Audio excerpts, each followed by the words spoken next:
Reverend, I'm going to give a little update, looking at a little bit of history, a little bit of what options may be in the future, followed by, I think, Dawn Tarka is going to talk about the two resolutions that we prepared at the direct request of the board last week. Again, very simply, this is as much for our audience is our board members created in 1975, combined 11 systems into one. With that move pledged 1% of a county sales tax to RTA. We've never gone back to the taxpayers for any additional funds. Interesting note is since then the county population has dropped 23%.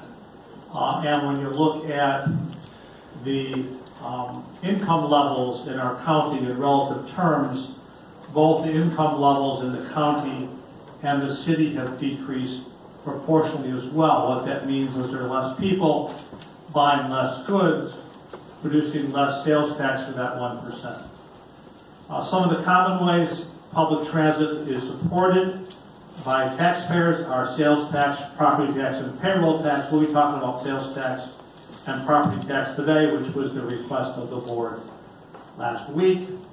Little understanding of our customers, which I think is very important. 60% of our trips are to take people to and from work, 23% to and from school, 9% to and from healthcare, and 8% to and from entertainment. Obviously, all very, very important missions that we carry out for this community. Last year, we served about 40 million customers. We transported them 220 million miles. We have a comprehensive system, but one that our customers and even those who don't use RTA are asking us to expand. We provide about 400 train trips per day of a span of about 20 hours. We have 50 bus routes. 28% of them operate 24/7. For an industry, certainly for a system our size, that is very significant. 62% of our bus routes operate 7 days a week and at least 18 hours a day. Many are requesting that RTA provide additional connectivity, not less, to serve the unserved areas of our community, to better serve the medium and low density areas with a greater span of service and a greater frequency of service. That is how often the buses and trains arrive. As a result of recent cuts in funding without additional revenue, the only option we will have is to provide less service and not more service. And that's why we're talking today. Understanding our customers is also very important. I mentioned about lower income levels, and this number has been changing over time. As we stand today, about 50% of our customers use RTA because they want to. Those are our choice riders. They have the option of driving or taking public transit. But the number that's really been increasing is 50% of our riders use RTA because we are their only means of travel. Without RTA, they could not get to work, school, or healthcare. Annual budget about $300 million. That's about $750,000 a day we need to keep the buses on the road and the trains on the track. Our capital budget about $80 million on average. That widely fluctuates. The biggest problem with our capital budget, we have a $500 million backlog. The bulk of that, the majority of that, is to replace our aging rail car fleet. Where does our money come from? Sales tax is by far the largest source of revenue, about $200 million per year. The loss of the NSO sales tax of $20 million per year began this year in 2018. Our passenger fares about $45 million per year. We receive on average from the federal government grants totaling about $45 million per year. Those are dedicated to capital and to maintain our capital. We receive grants from the state of Ohio of about $5 million per year. Again, those are for capital procurements only, and about $2 million per year in advertising, sponsorship, and naming rights revenue. We've been managing effectively as we can. Between 2012 and 2016, cumulatively over those 5 years, we've been $53 million to the good of budget, $24 million to the good of budget last year. We are receiving, at this time, the supplemental money from the state, that one-time, one-year payment to compensate for the loss of the MCO sales tax. Through all of those endeavors and all of that management, we can maintain our current operation through the rest of 2018, through all of 2019. But in 2020, the numbers turn negative. And at that point, we will have a choice, the board will have a choice, to either find and use new revenues or to reduce expenses at the, I think, calamity of our customers and the region. Raising funding for RTA is not easy. Reverend Lucas asked me to talk something about what we could or could not do or what the steps would be necessary. There are significant limitations on RTA employees to run a campaign. It can't be done. We can't use our time, our effort, our equipment, our facilities to do that. There are also limitations on board members in terms of their direct involvement in a campaign. That's why when things like this are done, there's an outside campaign committee that's set up with campaign consultants, with fundraising, with market research people to do polling to say what are the voters willing to vote for, and media consultants on how to really deliver that campaign. So it's a very long, complicated process, and takes hundreds of thousands of dollars, if not millions of dollars, to run an effective campaign. I mentioned we're going to talk about really two things. One is sales tax. As mentioned before, we currently receive 1% of the sales tax. We can increase sales tax in increments of 1/10 of 1% or 1/4 of 1%. A 1/10 of 1% increase will produce about $20 million per year and cost the average citizen in the county about $14 per year. About 90% of the sales tax collected in this county is collected from county residents, the other 10% from visitors, tourists, people coming in from other counties. We can increase our sales tax revenue up to $1.5 million, and there's no limit on the term of that. The indefinite term, the 5-year term, the 10-year term, that is up to the board. And because of our quasi-political standing, no action is needed by the city or any municipality or the county for the board to go that route. On the property tax side, we have a limit. We could impose a 5 mil property tax for a period not to exceed 10 years. A 1 mil increase in property tax will yield about $26 million, or about $45 for the average homeowner in the county. So just some information there. You might have seen this weekend in the paper, as the home values are being reassessed in the counties, projections are both about 10.8%. That has not been factored into this. I do have a map that I'll pass out in a few moments to look at what cities are what increases are projected for each city. We've been doing a number of things to get ready for this. These are ongoing. Things that we think are very important to convince the taxpayers to spend more money in RTA. We talked about these at the board level. We're doing the economic impact study with CSU to show the taxpayers what their return on investment is for investing in RTA, working with GCP on the Operations Improvement Task Force to be sure that we have the best management practices anywhere so that we're spending that money wisely.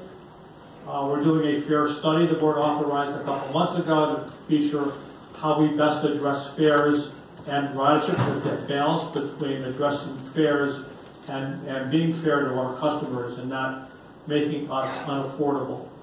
And a system redesign study. Again, if we have more money, even if we don't have more money, how is it best for us to reconfigure the system either within our footprint, within a smaller footprint, or ideally if we have more money, a larger footprint. Again, how do we transition from a service provider to a mobility manager? We talked about that at the board level as well.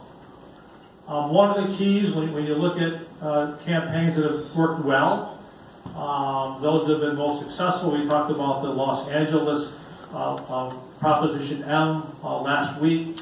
They were events that had a lot of community input, and we think that's very important.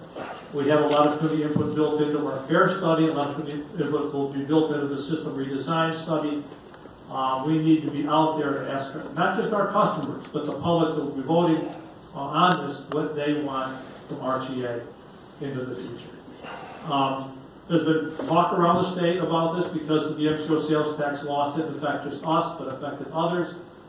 And everyone's a little different. In Toledo, the TARTA system, that is a no-go for a sales tax. This year they're trying to convert from actually a property tax to a sales tax.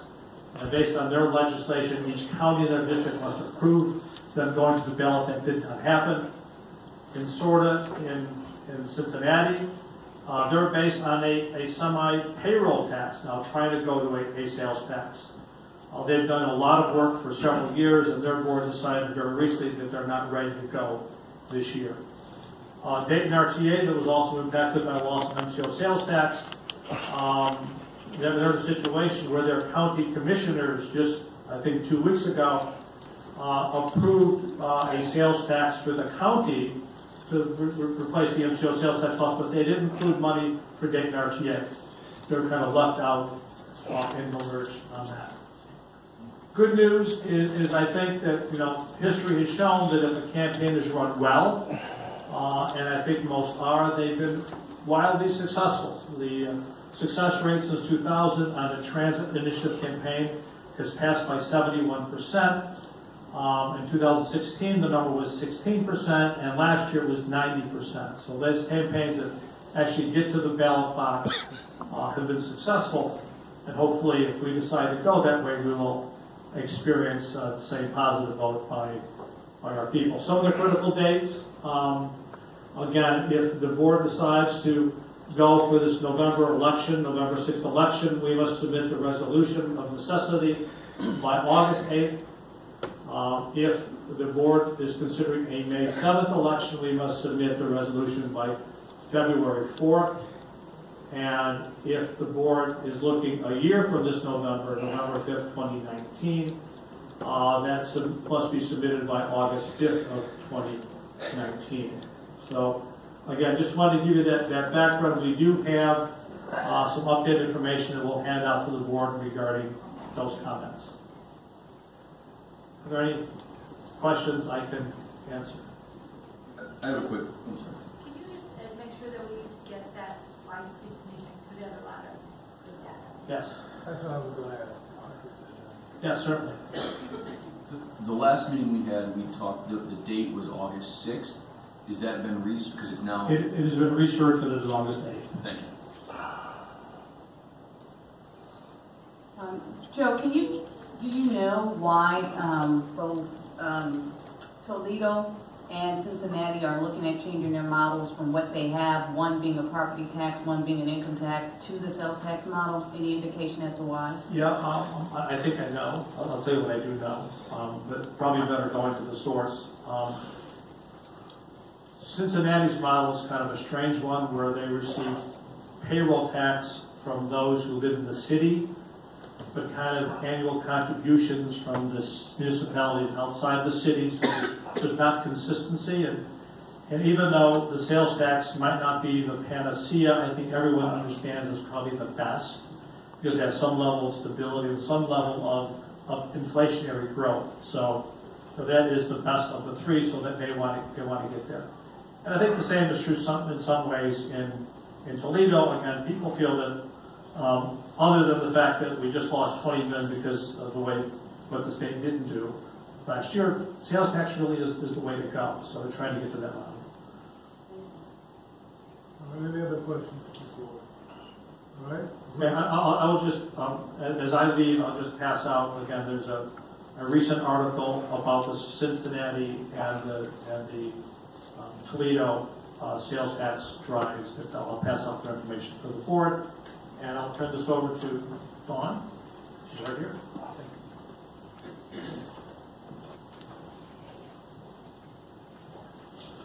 Chairman Lucas, members of the board, I'm Dawn Tarka, a member of the authority's legal department. I am here this morning to briefly discuss the 3 draft resolutions that I believe have been distributed to you, or will be shortly. The first resolution that's been prepared in draft form is related to a sales and use tax. As Joe mentioned, RTA has the ability to raise its 1% tax up to 1.5% at increments of 1% or 0.1% or 0.25%. This resolution is drafted to accomplish that. It includes all of the statutory requirements, the requirements of the Board of Elections to take this forward to the Board of Elections by the August 8th deadline.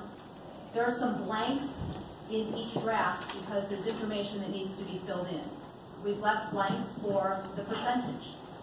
And there's a blank also for the determination of how many years is RTA going to ask for. Are we going to ask for a set number of years or for a continuing period of time? That information needs to be filled in. And then finally, we need to document for the process, what is the purpose? What is it that RTA is going to use the additional funds for? So those blanks, once filled in and finalized, would enable RTA to move forward at whatever date the board decides with a sales and use tax increase. The second 2 resolutions both relate to a property tax increase. The first one is called a resolution of necessity. It also includes all of the statutory requirements necessary to move forward. The blanks in that one include the number of mills of tax that RTA is going to ask for. It also leaves a blank for the number of years. As Joe mentioned, RTA can ask for up to 5 mills for up to a number of 10 years. There's also space for RTA to fill in the purpose for the funds. Now, the reason there are 2 resolutions for the property tax is because it's a 2-part process. Once RTA passes the first resolution, it needs to certify that resolution to the Cuyahoga County Fiscal Officer. And it needs to seek information from the Cuyahoga County Fiscal Officer. Specifically, the current tax valuation of the property within RTA's territory and the amount of revenue that would be generated by the number of mills that RTA seeks. The Cuyahoga County Fiscal Officer certifies that information to RTA. Then RTA passes the second property tax resolution, which is a resolution to proceed. That draft contains all of the statutory requirements and the requirements of the Board of Elections to actually proceed with asking the Board of Elections to put the levy on the ballot. Once the information that is provided by the Cuyahoga County Fiscal Officer is provided to RTA, that information can be placed in this draft resolution. Once it's passed, the resolution of necessity, the Cuyahoga County Fiscal Officer's certification, and the resolution to proceed must all be certified to the Board of Elections prior to the August 8th deadline. Are there any questions? Questions? Thank you very much. Thank you.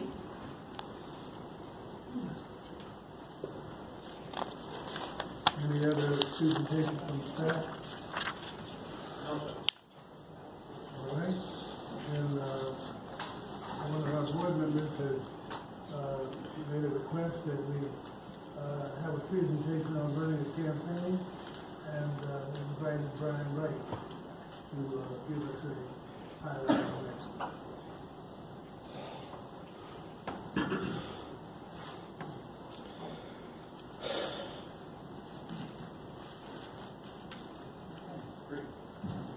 Presentation going here.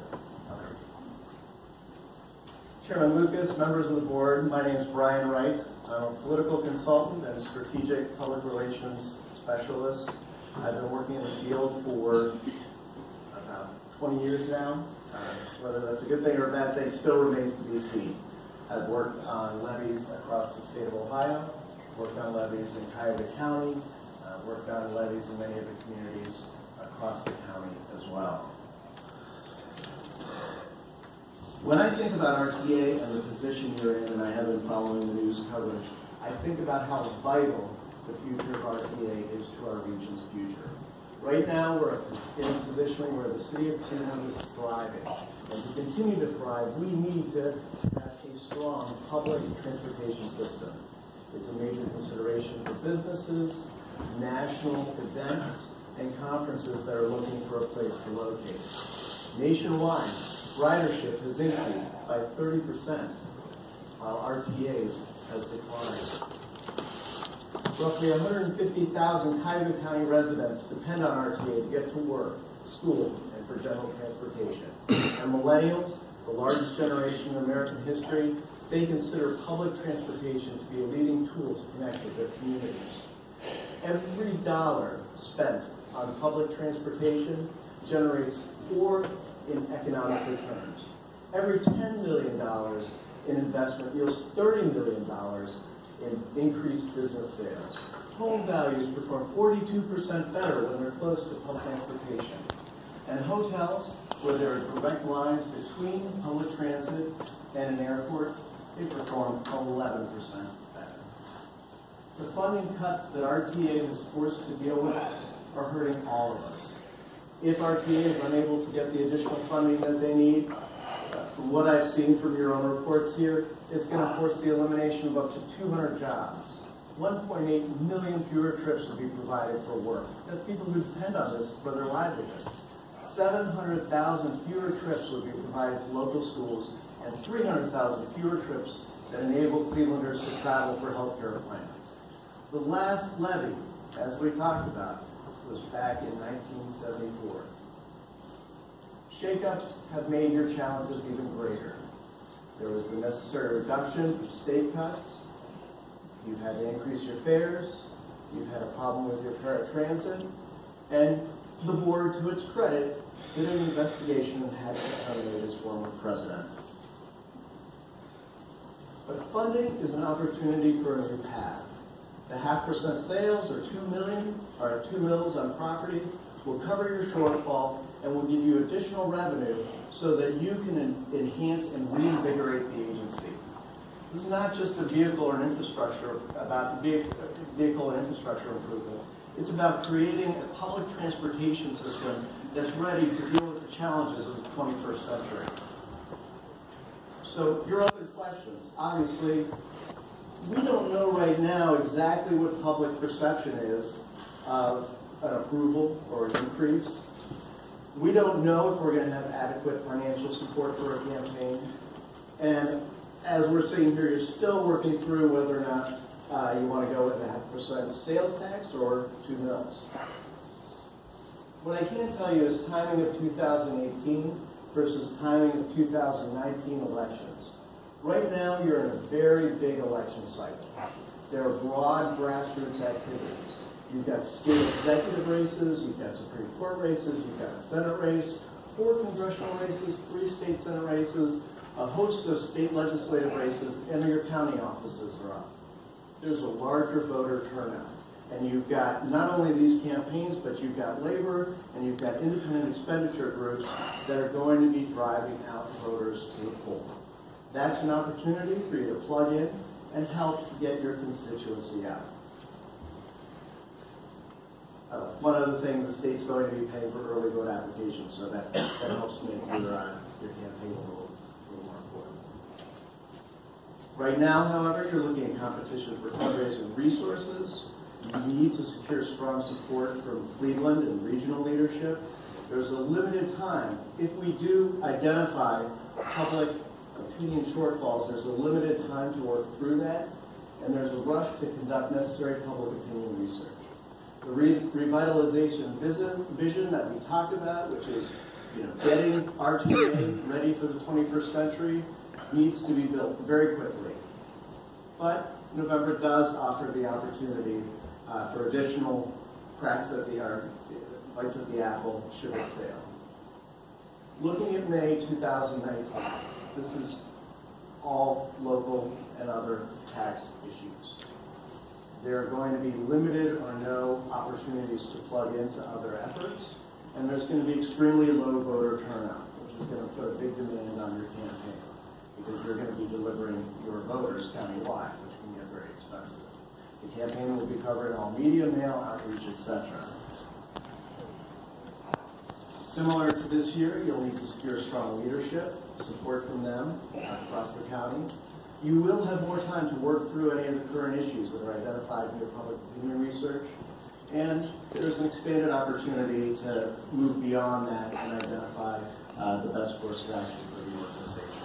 You have one more chance if it fails in the ballot as well. Looking at timing of November 2019, obviously, once again, you're going to need some strong support from Cleveland and leaders across the county. There are no Cleveland elections, which is arguably your strongest supporter base. It does give you time to work through your current issues. It does give you time to conduct thorough public education effort, engagement effort.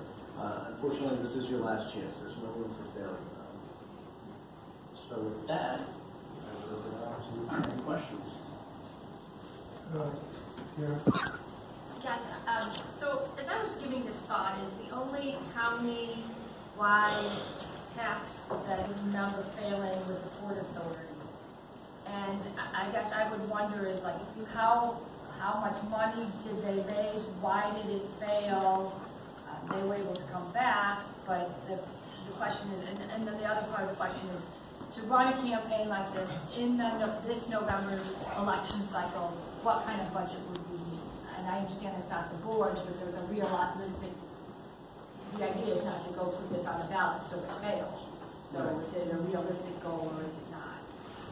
So to the first question, and we did an analysis of the last 4 countywide levies, and overall, a well-run campaign gets strong support, but all but 2 communities in Cuyahoga County.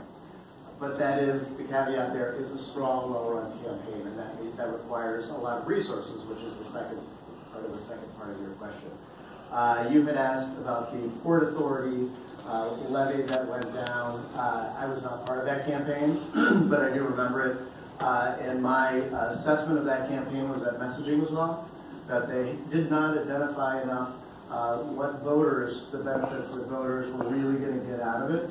And there may have been some other extenuating circumstances. But obviously, the next time it went on the ballot, it was clear those messaging issues were corrected and it passed. There were 2 county health and human services levies that I worked on, which I think are worth mentioning. 2010, which occurred right after the county scandal, and we identified early in polling that the scandal was, in fact, a liability to the campaign, and adjusted our messaging appropriately so that we could overcome that. The county health and human services levy also had an increase in 2014. Which was definitely an uphill battle.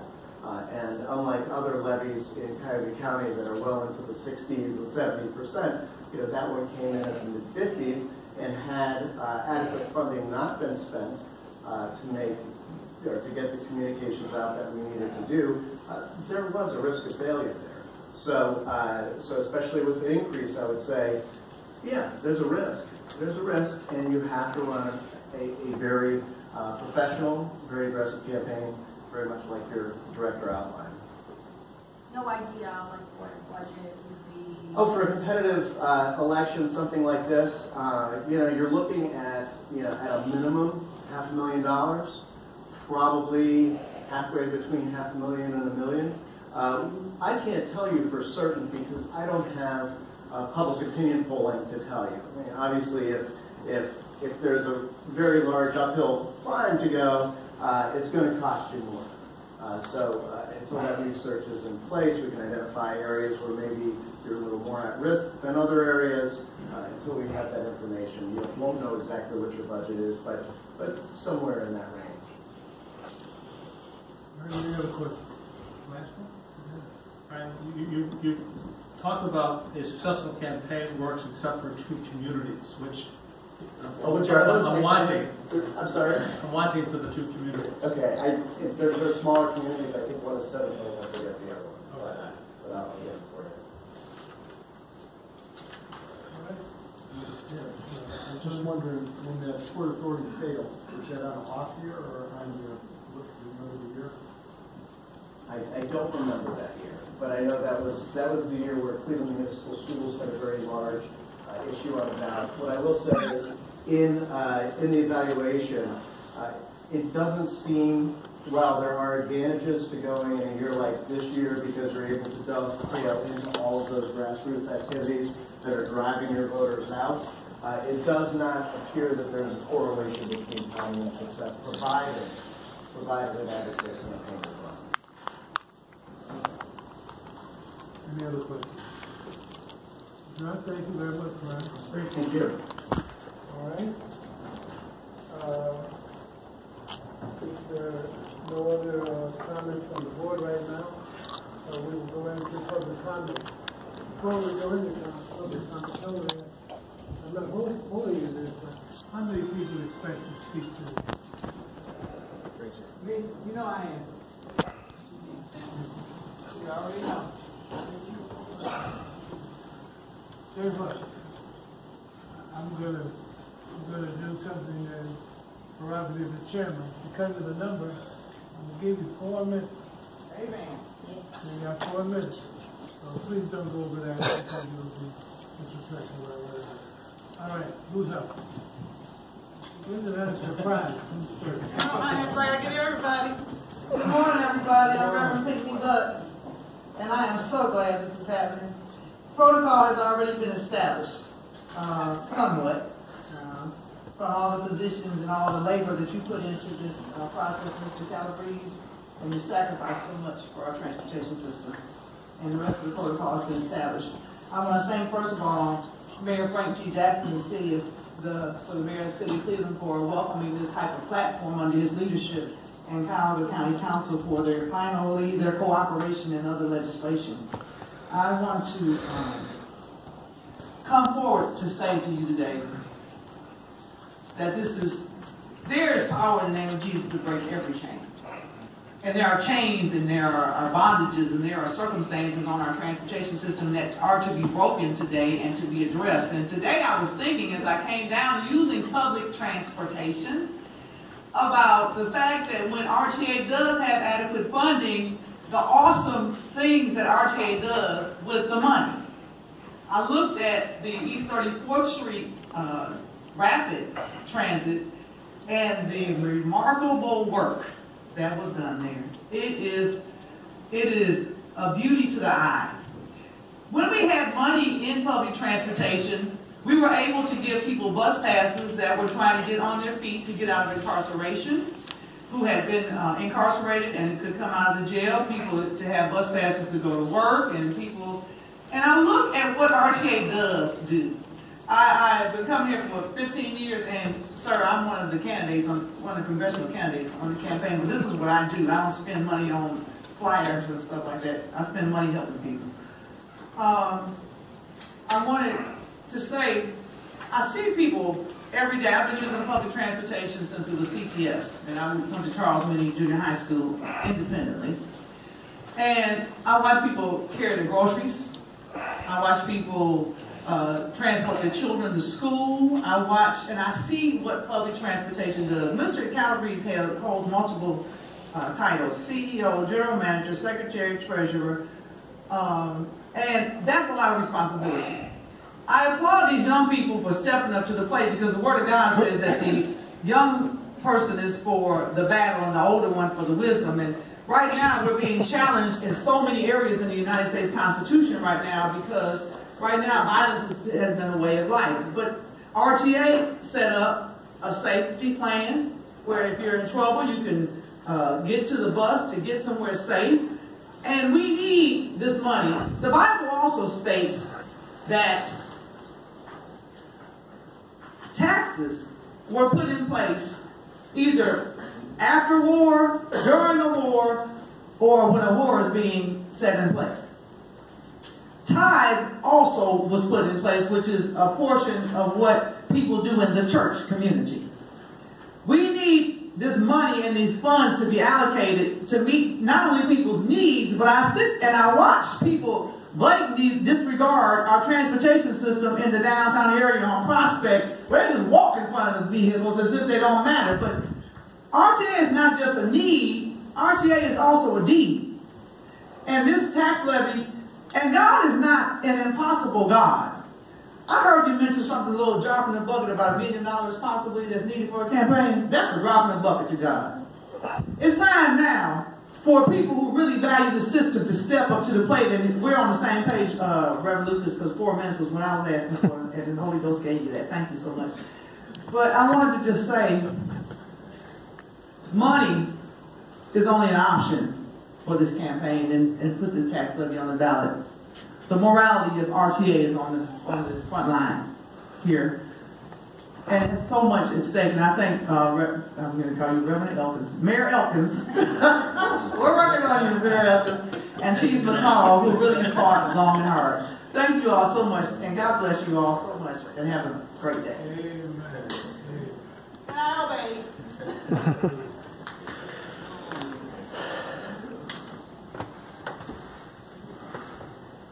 Good morning. What a wonderful morning this is. I've never seen anything like this happen at any RTA meeting I've ever been to. I'm just going to read a couple comments just from our organization. By the way, I'm Marvin Randallson, Cleveland Club Transit. I live in Lakewood, Ohio. First, I want to restate that our belief that even with the controversy surrounding this agency, that this board must act to resolve this funding crisis by placing revenue on the ballot this November. For the numerous reasons that the consultant mentioned, this is a good opportunity for us to succeed and also provides more opportunities in the future to succeed if we do fail. We feel that pass or fail, the board must demonstrate leadership that it has advocated in the past. If this board waits, we feel that support for transit will continue to erode. The very act of placing new revenue on the ballot forces people to think about transit funding for the first time in a generation. Look at how many cameras are here right now. Win, lose, or draw, we have gotten a lot more attention on the issues and the challenges that are facing this system. There was a slide up there that Joe showed what the actual capital liabilities are for this system. The system that people may not use day to day, but they do appreciate, they do care about. $500 million in capital liabilities. Why aren't we telling this story? This story needs to be told. This is the reason we're asking for new funding.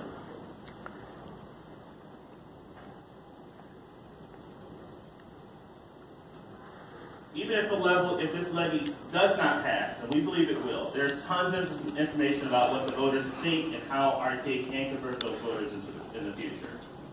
It also allows for the legislators in Columbus to see how dire RTA's financial position is and how much they have actually done under transit in this county. Because I don't think they felt any heat from Cuyahoga County for their inaction and their ineptitude, basically, on supporting public transportation. Our recommendations, we always have recommendations at CPT. A minimum of $27 million in new revenue is needed to fill the NCO hole and restore service to 2015 levels. That should provide a cushion enough to right this ship and start growing ridership again. Any new levy must be renewable after 5 years. That we've seen from this process that accountability has been lacking at RTA. And the only way to ensure future accountability is have to go back to the voters to ensure that they validate the work that we're doing. And finally, as Joe mentioned, we need to commit to reforming transit service in Cuyahoga County by redesigning the platforming service delivery. What's great about this is that we're already moving in that direction. That we're going in that direction right now. Only the worst part about this is literally, why did it take so long? We have until August 8th. What if we had done this 8 months ago? Where would we be right now if we had started this process 8 months ago?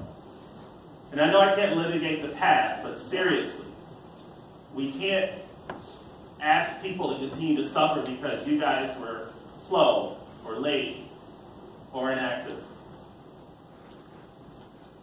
And if you're not willing to commit to this new RTA, then maybe it's time for some of our board members to leave the board and open up space for people with new ideas and new passion for public transit.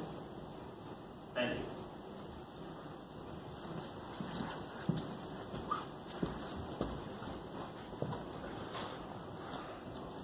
Good morning. My name is Gail Long, and I'm a member of Northern Ohioans for Budget Legislation Equality. Our main purpose is to work on the state budget and to get the legislature and the governor to approve something that benefits all of Ohioans, but in particular low and moderate income people. I am here to say, please raise my taxes. Please vote. Please vote to put something on the ballot in November. I think as the gentleman over here said, we have 3 opportunities to do this, and we got to make the first one in November, because then there's only 2 more. And I do think that it makes sense to do it at a time when you're going to have the most people out to vote. And this, even though it's a midterm election, it will be a very popular election. I prefer the property tax. I think the sales tax is a pretty regressive tax. But at the same time, I will support whatever is most likely to pass. I'm an occasional rider. My husband travels regularly on the rapid. So I'm just here to say, please raise my taxes, and I hope that you will vote positively to put it on the ballot in November. Thank you. Thank you. Anyone else?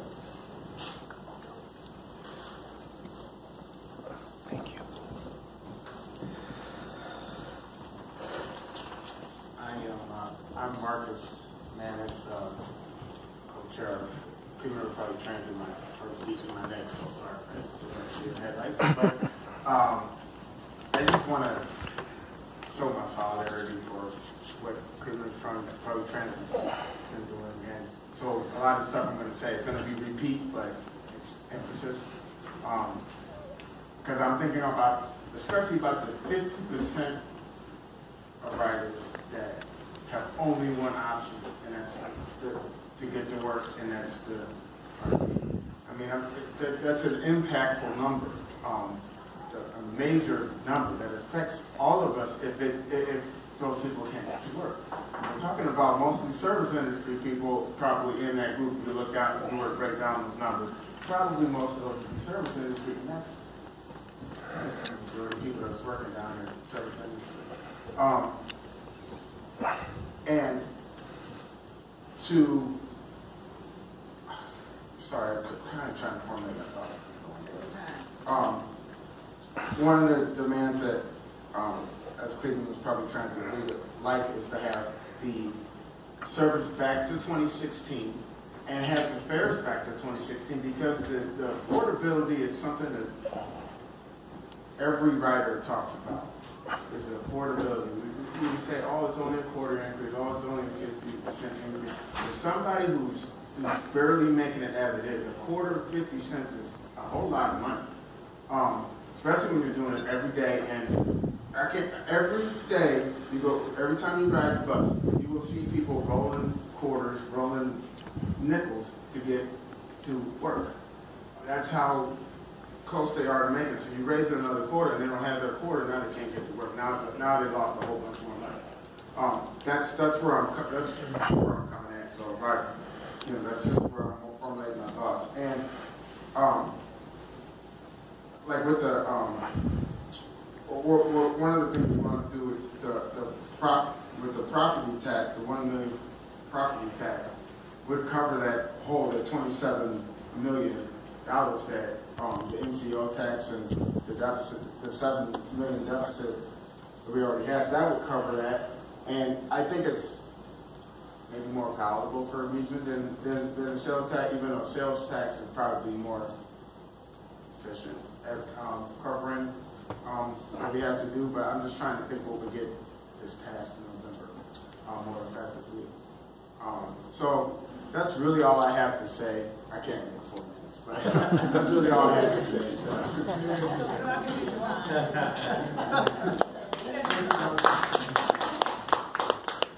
Anyone else?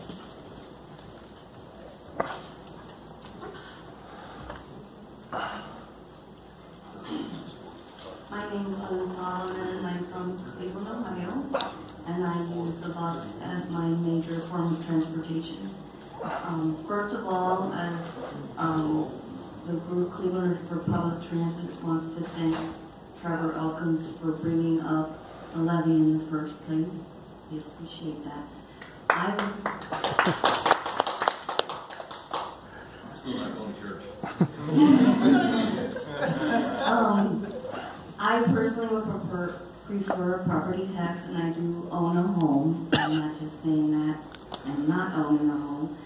But if it comes down to a sales tax, say 2.2% sales tax to get 40 million for RTA, then what I'd like to see is that it would have a limit of 5 years, and I'd like to see during that time of the 5 years, we would all be making great efforts to get legislation in place or to have parking tax, Uber tax, fuel tax legislation that will be changed, that portions of that can be earmarked specifically for RTA operating funding, and also to look into parking meter revenues that can be generated towards RTA. And that's pretty much, I think that we need, that all forms of transportation, cars, and should be contributing towards public transportation, because it's kind of it's a freedom to be able to use a car, loan a car with one person in it, driving to work, and they need to take responsibility and pay for the freedom to do that, because public transportation is really the way of, it's been the way of the past, and it will be the way of the future. We can't keep supporting so many cars on the road. Thank you. George?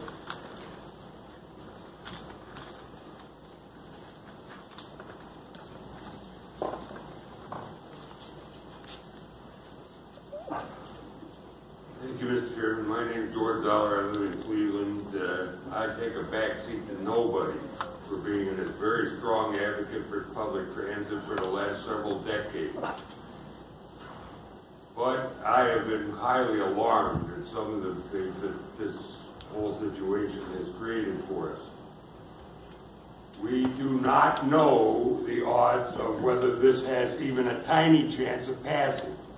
But several people out in the audience applauded, please raise my taxes. I guarantee you that a majority of the people in Cuyahoga County and the voters in Cuyahoga County do not feel that way.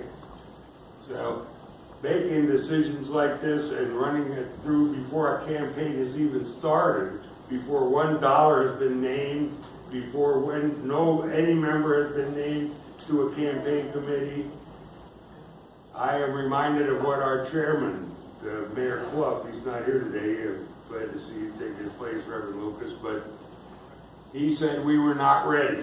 And Mayor Clough was right. He is correct. Everybody else that has talked about this should be done now is wrong, because the danger is extremely high that this will fail. And therefore, as our consultant mentioned, we're going to have to raise more money than what you usually have to. And now then there also is the issue that don't even have it written down in the resolution yet, what is the terms of the tax and which tax would it be? I very strongly recommend putting both of them on the ballot at once, both the property tax and the sales tax. That would guarantee a failure of both. And anybody that doesn't believe that, I have money that I'm willing to bet. See me after that. But nobody knows for sure because you haven't done that yet. And so therefore this is all premature. And it's good that it's being talked about, but it is not good to slay. I asked a few people from Cleveland Public Transit in a public comment last week to explain to me how much money they had donated, how far their campaign has gone to support the levy. They all refuse to talk to me, including the director. All of them. They will not say that. That is an extremely serious flaw in everybody in Cleveland for public transit that has no standing to speak on this issue because of that. Now, having said all that, this is a very important decision, and you need to consider what they all said. You need to consider what I just said, too. Because if you go out there and fail, that's going to make it even more difficult. I have one last thing I want to mention. I think it is impossible to pass either of these levies until the forensic audit that Tony and the others are doing is released. I have asked repeatedly to see that audit. It is not available. So we don't, it's not available to me, and we should have 100 copies of them sitting out there to pick up. So people are unable to evaluate whether RTA has cleaned up its act or not, because that's not out. And so that's another thing. You cannot vote for any of these things until you get Tony's audit. Thank you, Mr. Chairman. Anybody else?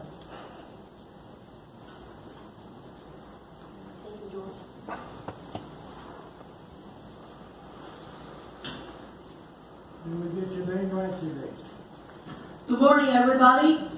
Here is Lou, spelling L-O-H, not without a U. I'm from Cleveland. Of course, Cleveland, Ohio. Thank you for this glorious morning. Today, when I came in, I could feel that this meeting have a very new atmosphere. RTA has been the one calling as Public Transit Authority because this organization is supposed to do the service for all the county residents to go to places. Serious business or maybe leisure business. However, in the past, we have experienced economical difficulties. We also encountered the state government's technical difficulties. But that should not stop us. Yes, true, putting tax on the ballot, people don't like it. However, that's our chance to show people that we will make a difference, we will improve. Think about that. The population we have lost, they actually not only decreased just the population, the tax itself, it actually decreased the overall